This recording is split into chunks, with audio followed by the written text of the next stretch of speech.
Aujourd'hui, nous sommes avec Laïtati et tu vas nous parler aujourd'hui de ta relation fusionnelle avec ta fille qui change hein, de ce qu'on a l'habitude de voir parce que nous avons l'habitude de voir, surtout chez nous à Mayotte, une relation de subordonné-subordonné. Je suis la maman, tu es la fille, donc tu dois m'écouter. Si tu ne fais pas, je te punis. Mais avec toi, on voit une autre manière de faire qui semble marcher. En tout cas, de nous, ce qu'on voit de dehors, ça semble marcher parce qu'on a l'impression que euh, toi et tes filles, parce que je pense que tu en as deux, vous avez une relation très gagnant-gagnant, ce qui est très intéressant pour l'enfant et pour toi-même, la maman. Est-ce que tu peux nous parler de pourquoi tu as fait ce choix, sachant que ben, notre génération à nous, quand nous étions petits, c'était justement maman, enfant, je suis au-dessus, tu es en dessous, tu me coûtes, tu ne fais pas, je te punis. Qu'est-ce qui t'a poussé, toi, à prendre ce chemin-là plutôt que l'autre? D'ailleurs, si vous qui nous écoutez, vous êtes intéressé par ce genre de contenu, n'hésitez pas, abonnez-vous tout de suite avant d'oublier et activez les notifications pour recevoir les prochaines vidéos. À nous de Laitati, tu peux nous expliquer? Bon, bah, écoute, Stan, moi je dirais plutôt, parce que j'ai grandi dans une famille, justement, comme tu dis, hein, il y a des choses qu'on pouvait absolument pas parler avec les parents. Euh, on craignait les parents, parce que voilà, si je fais ci, je vais être puni, si je fais ça, je vais te frapper. Rien qu'une mauvaise note, on n'avait pas le droit de la montrer, quoi. Tu rajoutais un petit 1 devant ton zéro, là, pour faire 10, parce que sinon, ça va chauffer. Alors que moi, j'ai fait le choix de faire tout le contraire. Ah, mes filles, elles savent que si elles jouent, elles ont zéro, ce qui n'est jamais arrivé, mais si jamais un jour elles ont zéro, elles peuvent me le mettre sur la table, me dire, bon, bah, là, ça n'a pas fonctionné. Et là, on voit qu'est-ce qui n'a pas marché, on retravaille là-dessus, en fait. Donc, on communique beaucoup avec mes filles, on communique beaucoup.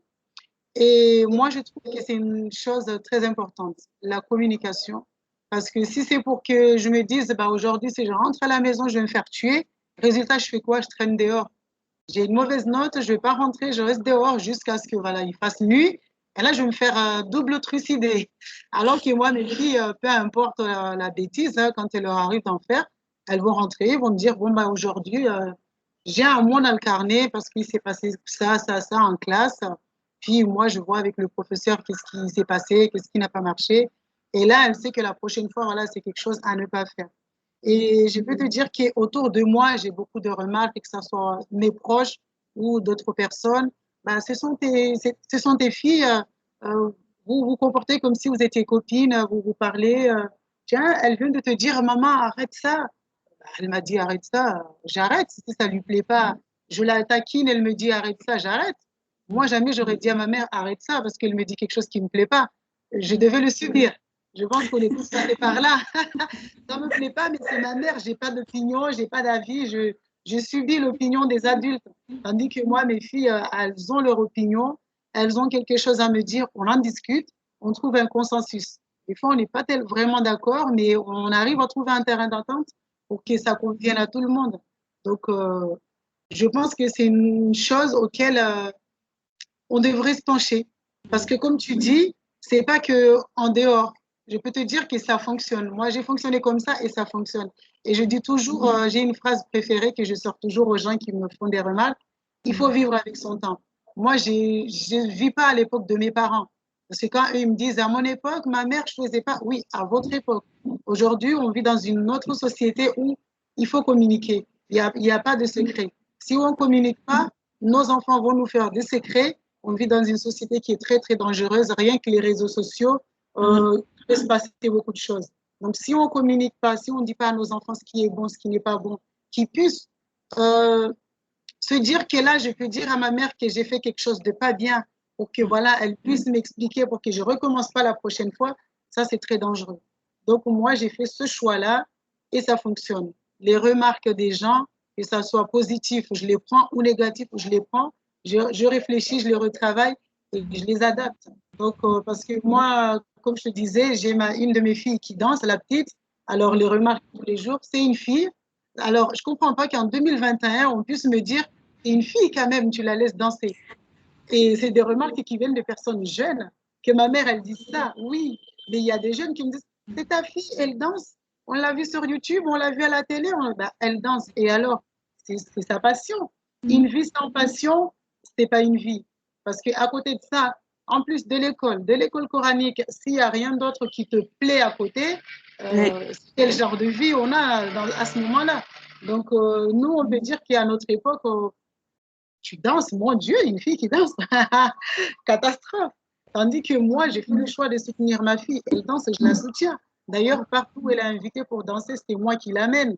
Mais je sais qu'à côté de ça, elle va travailler parce que je lui dis, si l'école ne suit pas, si l'école coranique, tu veux plus y aller et que tu veux juste danser, elle sait ce qu'il faut faire pour qu'elle puisse, à côté, faire sa passion.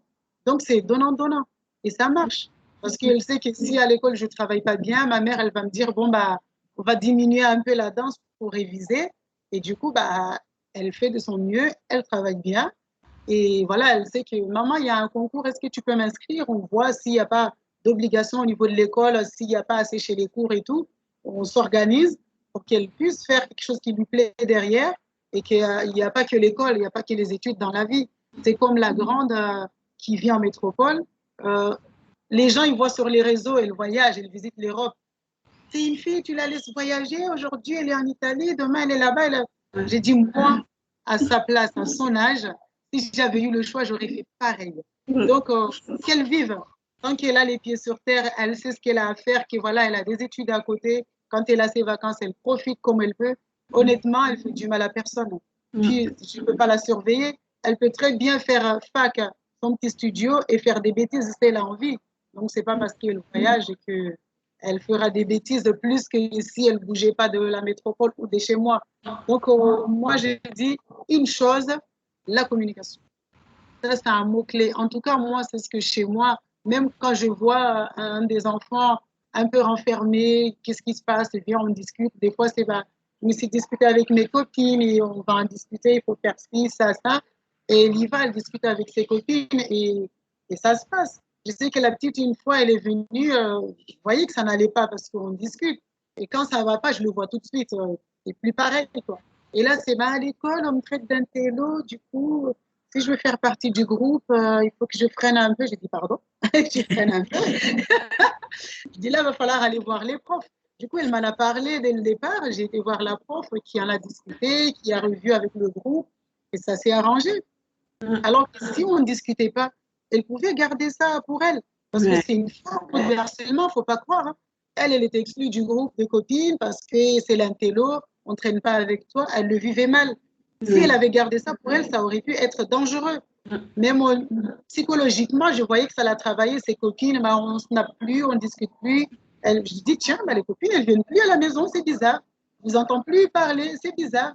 Et là, elle a vu que voilà, j'ai remarqué le changement. Elle s'est dit, bon, bah là, il se passe ça, mais il ne faut pas aller les voir. Je dis, bah, je vais voir la prof et elle saura comment faire.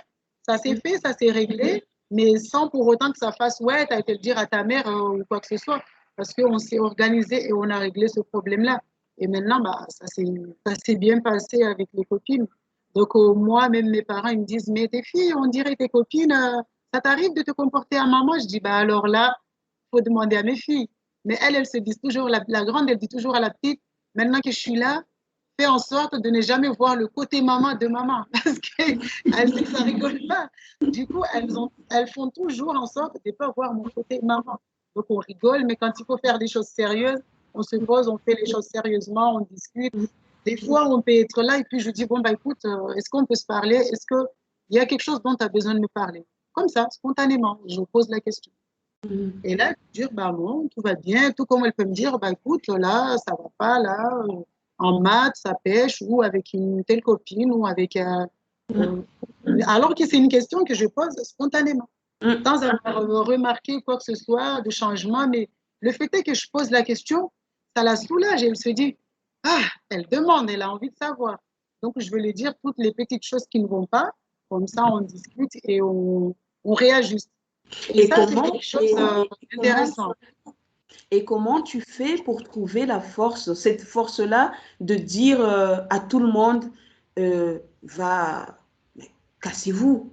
j'ai envie de dire, excusez-moi du terme, mais c'est le mot, parce que beaucoup n'y arrivent pas justement par rapport à l'éducation que nous avons eue. Mais je vois que toi, tu y arrives. Je pense que des fois, ça te demande à faire des efforts. Je ne vais pas me permettre de dire que c'est tout le temps facile, mais comment tu peux faire pour justement aider la maman, cette maman qui nous écoute, qui aimerait aussi voir son enfant vivre sa vie, mais qui n'ose pas parce que tout simplement, elle a peur du regard des gens, elle a peur du jugement des autres. Comment? Qu'est-ce que tu pourrais leur dire? Qu'est-ce que tu pourrais dire à cette maman-là qui aimerait faire comme toi? Bah, disons que moi, les on-dit des gens où euh, je ne vis pas selon les apparences, selon les on-dit. Ce que les gens disent, ça me passe au-dessus. Honnêtement, j'ai eu des gens qui m'ont dit, bah, toi, tes parents, religieux comme ils sont, et alors, ce sont mes parents, c'est leur vie. Et quand je réponds ça, tout de suite, les gens, ils se calment. Il y en a, ils vont en parler à ma mère. Oui, ta fille, ma mère, quand elle m'en parle, ma mère, elle leur dit, c'est une grande fille. Elle est maman elle-même, elle élève ses enfants comme elle veut. Moi, je l'ai élevée comme je voulais, comme je pouvais. Donc, maintenant, les gens, ils ne rapportent plus rien à ma mère. Parce qu'avant, c'était, ah, c'est ta petite fille qu'on a vu danser. Ma mère, elle disait, oui, elle a été danser avec sa mère. Et du coup, même si derrière, ma mère, elle me choque, elle me dit, tu sais, elle m'a dit, j'ai dit, et alors, ça t'a fait quoi? Bah, ma mère, maintenant aussi, elle tient tête aussi, elle dit, et alors, elle est avec sa mère. Et alors, qu'est-ce qu'elle fait de mal? Elle danse. Mais je sais que ma mère, ça lui demande beaucoup d'efforts. Parce que derrière, elle me dit, tu sais, la voisine, elle m'a dit ça. Et alors, la voisine, pourquoi elle ne vient pas me voir moi? Parce que maintenant, les gens, ils n'osent plus venir. Bah, justement, elle n'est pas venue te voir parce qu'elle sait que tu vas mal le prendre. Bah, je dis, chacun élève ses enfants comme il veut. J'ai dit, ces mêmes personnes qui viennent me dire, ta fille, elle danse, ta fille, elle voyage. Je vois leur gamin en train de fumer, je ne sais pas quoi, en train de boire, je ne sais pas quoi, et C'est de ça. rentrer discrètement à la maison sans que la maman les sache. Oui, Beaucoup de oui. parents ne savent pas ce que font leurs enfants. Donc, ils sont persuadés que c'est des saints. Ah non, moi, je vois, mais ce n'est pas à moi d'aller dire aux parents, parce que quand on est parent, il ne faut pas croire. Hein. Ton enfant, même s'il ne te dit pas, il y a des choses qu'on voit. Mais en tant que parent, il y en a qui ferment les yeux pour dire, bah, mon fils fumait. Jamais on n'arrive tellement pas à se dire que c'est mon fils qui fume. Du coup, on balance ça dans l'inconscient, on dit, ça ne peut pas être mon fils, mais il ne fume pas. Tant qu'il n'y a pas eu flagrant délit, mais un gamin qui sort, qui rentre quand toi tu dors, tu ne sais pas ce qu'il a fait derrière. Parce que maintenant, de nos jours, nos enfants, ils ont leur chambre, filles comme garçons, ils ont leur clé, ils rentrent dans leur chambre, ils sortent comme ils veulent. Donc, nous, parents, bah, après le boulot, après manger, on est fatigué, on dort. Tu ne peux pas te permettre de parler de la gamine ou du gamin de l'autre sans savoir ce que ton enfant fait, en fait. C'est ça. Et donc, moi, beaucoup de gens qui parlent sur moi ou sur mes enfants, je vois ce que le leur font. Et c'est pas bon du tout. Tandis que Et moi, c'est mes ça, en enfants, fait, c'est très important en tant que maman de comprendre le fait que l'enfant, l'être humain en soi, parce que même nous les mamans, des nous les fois, mamans, ça nous arrive de vouloir, de nous taire justement, de ne pas faire ce dont on a réellement envie de faire par peur d'être rejeté par l'autre, par peur d'être rejeté par un groupe. Eh bien, l'enfant, il est pareil. Il faut que nous le comprenions que l'enfant est pareil. Tu nous l'as dit hein, tout à l'heure que ta fille voulait avoir même un 2 pour ressembler aux autres. Ça, c'est un fait, c'est humain. Et si hein, nous ne prenons pas ce soin de pouvoir discuter avec nos enfants, leur expliquer que quoi qu'il se passe, ils ont le droit, ils ont cette possibilité-là de discuter avec nous pour qu'on puisse échanger avec eux et leur expliquer parce que nous sommes passés par là où ils passent, c'est vraiment quelque chose de très dommage, je trouve. Parce que là, on empêche l'enfant de voir les dangers du monde. Et c'est très important que nous, mamans, on puisse savoir que discuter avec l'enfant, échanger avec l'enfant, rien que ça déjà, c'est une thérapie. C'est permettre à son enfant de se développer correctement en ayant dans sa tête les valeurs justement que tu veux, toi, en tant que maman, l'inculquer. Alors que si justement tu es là stricte, je suis maman, tu es enfant, ça nous amène nulle part. Alors dis-moi, Laïtati, comment est-ce que tu fais pour justement t'organiser? Parce que j'imagine qu'il y a des moments où c'est quand même compliqué. Tu te dis, mince alors, qu'est-ce que j'ai fait? J'aurais dû réagir comme ça. Malgré que vous êtes fusionnel, comment est-ce que tu fais justement pour permettre à ce que tes enfants puissent te respecter? Parce que j'ai compris qu'ils te respectent quand même, elles, parce que c'est deux filles. Elle te respecte. Donc, ce n'est pas ce qu'on est en train de dire là, vous qui nous écoutez, ce n'est pas laisser l'enfant devenir un enfant roi, ce n'est pas du tout ça, c'est juste permettre à l'enfant de se développer, de comprendre les choses de la vie, tout en étant maman, mais en sachant, en montrant à l'enfant que nous pouvons être son amie, sa confidente, ainsi de suite. Comment est-ce que tu fais justement pour pouvoir permettre cette balance, l'équilibre de maman, copine, pouvoir permettre à l'enfant de parler avec toi comme il le veut? Disons que moi, je leur ai toujours expliqué, s'il y a quelque chose d'important, vaut mieux m'en parler à moi, je suis votre maman. Si c'est un secret, je peux le garder, moi, que de se dire, je me confie à ma copine. Ce n'est pas une valeur sûre. Ou je me confie à la voisine ou à une telle personne. Alors que moi, votre mère, même si c'est quelque chose de difficile, j'aurais peut-être du mal à l'encaisser, quoi que ce soit, mais je trouverai le moyen de le régler et de faire en sorte que ça reste entre nous, en fait. Et du coup, moi, mes filles, je sais que une fois, elle a eu une de ses copines, quand on était en métropole, la grande, qui a subi des attouchements par son père. Jamais elle a osé en parler, cette gamine. Et elle est venue chez nous une fois, deux fois, trois fois. Elle a demandé à ma fille, est-ce que je peux parler à ta mère? J'ai quelque chose à dire à ta mère. Parce qu'elle elle a vu qu'elle pouvait me parler. Oui. Elle est venue, elle en a parlé à ma fille. Elles sont venues me voir toutes les deux. Et il y a trois, on est parti au collège pour aller voir l'assistante sociale du collège pour en discuter et tout. Et cette gamine-là, elle a été placée et le parent, il a été puni. Et ça faisait 2 ans que ça durait. Jamais elle avait osé en parler autour d'elle parce qu'elle se disait, il n'y a personne qui va me croire. Ma mère, elle va mal le prendre. Et quand ils ont fouillé, ils ont trouvé qu'il n'y avait pas qu'elle, il y avait ses frères, ses soeurs. Ils étaient 5 gamins. Ils étaient tous placés. Oui, malheureusement. Ils étaient placés et le père en prison. Et ma fille, derrière, elle se sentait coupable. Elle me dit, tu imagines, son père est en prison à cause de moi. J'ai dit non. Tu as sauvé 5 personnes quand même de cette affaire. Tu les as sauvées. Et sa copine en question, là, à l'époque, elles avaient 10 ans. Aujourd'hui, elles en ont 22. Elles sont copines. Elles ont gardé des contacts et tout. Parce qu'elle dit toujours, Leïla, tu es une bonne copine et ta maman, c'est une bonne personne. Elle m'a aidé à m'en sortir de ce qu'elle veut. Et sur le coup, ma fille, elle m'a dit, maman, elle s'est dit, si j'ai réussi à parler de ça avec ma mère, c'est que je peux parler de tout avec ma mère. Et elle l'a toujours dit à sa petite sœur, tu peux tout dire à maman. Je ne veux pas te voir faire des cachotteries. Je ne veux pas te voir dire, je vais au collège alors que tu vas chez ta copine. Autant que tu dises, je vais aller chez une copine. Si maman, elle accepte, elle accepte. Si elle refuse, elle refuse. Mais si tu mens, le jour où tu mens, parce qu'elle lui disait, moi, je ne sais pas mentir, parce que je n'avais pas besoin, j'ai jamais eu besoin de mentir. Elle lui disait toujours ça. Et du coup, elle s'est parée, bah, elle ment pas. Même des fois, ma soeur, elle dit, mais tu sais même pas mentir. Quand je lui dis, bah, qui a mangé tous les gâteaux qu'il y avait là et tout, je les ai achetés hier, elle dit, bah, c'est moi. Ma soeur, elle dit, mais tu sais pas mentir. Je dis, pourquoi elle mentirait? C'est les gâteaux que j'ai achetés pour elle. Mais ce qui me choque, c'est qu'elle mange tout d'un coup, en fait. Mais elle n'a pas besoin de mentir pour ça.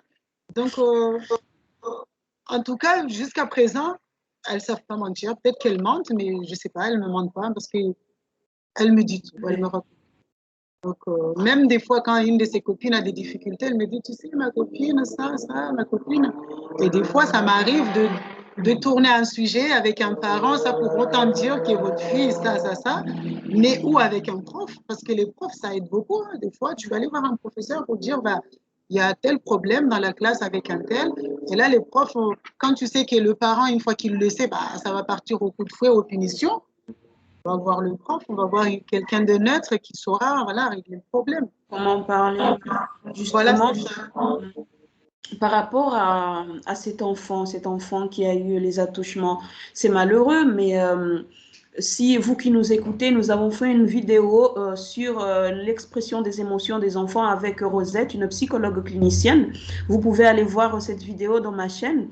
Et justement, elle nous expliquait l'importance de pouvoir permettre à l'enfant de s'exprimer parce que ça tue à petit feu les enfants. Là, justement, si tu n'avais pas été là pour cet enfant, on n'ose même pas imaginer ce qu'elle serait devenue aujourd'hui à 22 ans. Est-ce que Non, ça aurait été cette fille qui est là ou ça continuer. aurait été juste son épave? Ça, c'est vraiment important que nous, parents, nous puissions prendre conscience de cette importance de pouvoir communiquer avec l'enfant. Ce n'est pas communiquer avec un enfant, ce n'est pas lui laisser avoir tout ce qu'il veut. C'est justement ce que Laïtati est en train de nous dire, que échanger, ne pas avoir de secret, c'est permettre à l'enfant de pouvoir entreprendre les dangers qui sont dehors. Laïtati, alors pour continuer notre échange, comment est-ce que justement, toi, tu arrives à faire comprendre à tes parents que c'est important? Aujourd'hui, nous avons les réseaux sociaux, nous avons les téléphones portables, nous avons tout ça. Donc, l'enfant est constamment en contact avec l'extérieur. Du coup, nous, qu'on parle avec lui, qu'on ne parle pas avec lui, l'enfant découvre. Il découvre. Et si ce n'est pas nous, il va découvrir avec une autre personne. Et qu'est-ce qu'on sait de ce que cette personne va lui dire? Comment toi, tu arrives à expliquer ça à tes parents, justement, pour ne pas les changer, hein, parce qu'on n'arrivera pas à les changer, mais pour qu'au moins ils puissent te soutenir lorsqu'il y a des personnes qui vont venir t'attaquer gratuitement, parce qu'on le sait, ça arrive. Ah oui. Bah, disons, moi, pour mes parents, j'arrive à leur expliquer parce qu'elle me dit, bah, depuis que je suis là, elle est avec le téléphone, elle est au téléphone. Je dis, bah, elle discute avec ses copines. Des fois, elle discute de l'école, hein, un travail en groupe, mais ma mère, elle, tout ce qu'elle voit, elle est devant un écran. Elle est assise devant son ordinateur, bah, ils sont en train de travailler, là. Oui, à des fois, bah, elle se détend, elle discute, elle se raconte de tout et de rien, mais t'inquiète pas que quand il faut bosser, elle va bosser. Donc, je peux pas dire, allez, punition, je prends le téléphone. Elle sait que quand ça devient abusif, là, c'est sûr, je prends le téléphone. Des fois, je lui dis, bah, donne-moi ton téléphone, repose un peu tes yeux, arrête les écrans, viens, on discute, viens, on fait autre chose que le téléphone. Prends un bouquin, quitte l'écran. Du coup, elle, d'elle-même, elle sait doser, en fait. Une fois au collège, ils nous ont dit, bah, tous les enfants qui sont accros aux écrans, vous venez voir un tel, l'informaticien, il vous installe quelque chose, au bout de quel certain temps, ça se coupe, on ne peut plus se connecter, plus rien. J'ai dit, moi, j'en ai pas besoin. J'en ai pas besoin parce que elle sait que si elle en abuse, c'est pas de téléphone tout court. Du coup, bah, elle sait que toute la journée, elle est au collège, pas de téléphone, elle rentre, elle prend son téléphone, elle regarde ses messages, elle échange. Je dis, tes copines, toute la journée, vous êtes ensemble. Qu'est-ce que tu as besoin de rester devant ton téléphone? Et même d'elle-même, bah, regarde, elle me l'a laissé là. Elle est dans le salon. Elle est allongée. Et son téléphone, elle l'a posé là. Comme j'arrivais pas à me connecter, elle m'a dit, prends mon téléphone, connecte-toi. Et elle n'est pas en train de trembler parce qu'elle n'a pas son téléphone pour snapper ou quoi que ce soit. Parce qu'elle sait se mettre des freins elle-même, de faire des temps de pause, de se dire, bon, bah, je descends faire un tour en vélo dans la cour ou pour couper des écrans. Mais les parents, c'est compliqué de leur expliquer ça. Mais moi, je leur dis à mes parents, à l'époque, j'ai pas eu d'écran, j'ai pas eu de télé, ni de téléphone, ni rien. Et voilà, et aujourd'hui, je suis ce que j'en suis, hein. Je suis tout le temps dans mon téléphone, pire que les gamins. Donc, c'est vrai que des fois, oui, elle râle, ma mère. Elle a un téléphone à son âge, elle est tout le temps dessus, bah, elle a besoin de découvrir le monde. C'est exactement ce que je leur dis. Je dis, il y a tellement de choses qu'elle a besoin de découvrir. Des fois, elle y va sur YouTube, elle me dit, ah, mais j'ai vu une vidéo, j'ai vu ça, ça. On a eu le cours en SVT, je ne comprenais pas trop, du coup, j'ai regardé la vidéo et là, j'ai compris le. Ça, des fois, c'est aussi instructif, en fait. Oui. C'est pas que pour voilà, regarder des choses sans intérêt. Des fois, elle s'en sert à bon escient. Et ça, c'est une très bonne chose. Donc, voilà. D'accord. Merci. En tout cas, merci beaucoup. Ça a été Rien. très intéressant. Franchement, j'ai passé un moment très agréable avec toi, Laïtati. Maintenant, j'aimerais que tu donnes, même si c'est très difficile hein, pour une maman, parce que pour nous, mamans, nos enfants, c'est comme notre propriété, alors que non, ce n'est pas du tout ça. L'enfant, il a sa vie à lui aussi. Donc, c'est très difficile pour nous de recevoir des conseils, surtout quand il s'agit de l'éducation de nos enfants malgré qu'on sait que voilà, on ne connaît pas tout, les idées peuvent venir d'ici et d'ailleurs. Qu'est-ce Oui. que tu pourrais conseiller à une maman et une maman qui est là, qui nous regarde, qui est perdue, qui ne sait pas quoi faire et qui aimerait aider son enfant, tout en sachant que l'enfant vit une vie très difficile par rapport à tout ce qu'il y a dehors. Qu'est-ce que tu lui conseillerais pour que justement il puisse commencer ce travail de communication avec son enfant? Un conseil que tu pourrais donner, ou même deux, à cette maman-là qui aimerait commencer la communication positive avec son enfant pour pouvoir l'aider à entreprendre au mieux son avenir et la vie de tous les jours. Bah, disons que pourrais-je dire, je ne suis pas conseillère en éducation, hein, mais voilà, juste un petit conseil, discutons avec mes enfants. Ça, c'est le mot-clé, parce que moi, je vois, c'est le mot-clé, c'est ce que j'emploie chez moi et Dieu merci, ça fonctionne. Discutons avec eux, permettons-leur de s'exprimer en fait. Parce que discuter avec son enfant, c'est pas lui dire, viens t'asseoir là. Tu as fait ça, ça, ça, ça, je suis pas content, ça, ça. Non.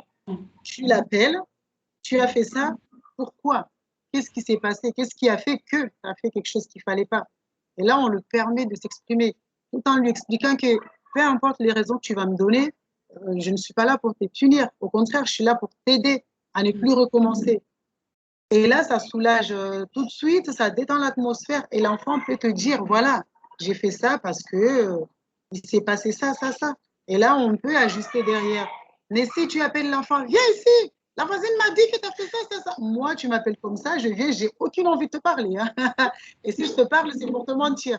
Je ne veux pas te dire la vérité parce que je sais que j'ai fait une bêtise. Mais je peux te dire, voilà, je l'ai faite parce que j'avais envie. Parce que j'ai pas travaillé parce que j'avais pas envie. Elle m'a déjà dit une fois, on m'a appelé au collège au bout de 2 semaines de la rentrée. On comprend pas, votre fille, elle travaille pas. Et pourtant, elle a des bonnes notes. Elle me dit, bah, je travaille pas parce qu'on fait des choses que j'ai déjà vues en CM2. Donc, ça me fatigue. D'accord. Elle m'a dit ça. Et bah, elle a été changée de classe. Parce qu'après CM2, elle s'est retrouvée dans une classe en sixième Mhm. et où il y a eu une remise à niveau et elle m'a dit, bah, c'est des choses que je connais déjà. Donc, Mhm. je ne participe pas, je ne les fais pas, ça me saoule, elle m'a sorti ça. Mhm. Et du coup, j'ai été voir les profs, on a changé de classe et ça va très bien aujourd'hui. D'accord. Admettons, moi, j'avais sorti mon fouet, pourquoi tu ne travailles pas? Bah, j'aurais continué à frapper longtemps hein, et elle ne m'aurait rien dit. Tandis Mhm. que là, elle m'a dit, cache, bah, ça me saoule. Oui, oui, oui. Chose que je connais déjà, j'ai l'impression d'être un bébé dans cette classe, donc ça ne va plus. Et une fois qu'on l'a changé de classe, tout va très bien. Tout s'est Donc, amélioré. tout Ouais, s'est amélioré. Inch'Allah. Mhm. Voilà. D'accord. D'accord. C'est tout ce Ben, je que te je peux dire. remercie, Laïtati, et Merci à vous qui toi, en tout nous cas, de écoutez, m'avoir j'espère sollicité. que j'ai pas entendu. Je dis merci à toi de m'avoir sollicité et j'espère que voilà, pouvoir aider d'autres parents et voilà, à nous parents et force à nous, hein. Mhm. Et nous les C'est parents, comme sûr. dirait Manu.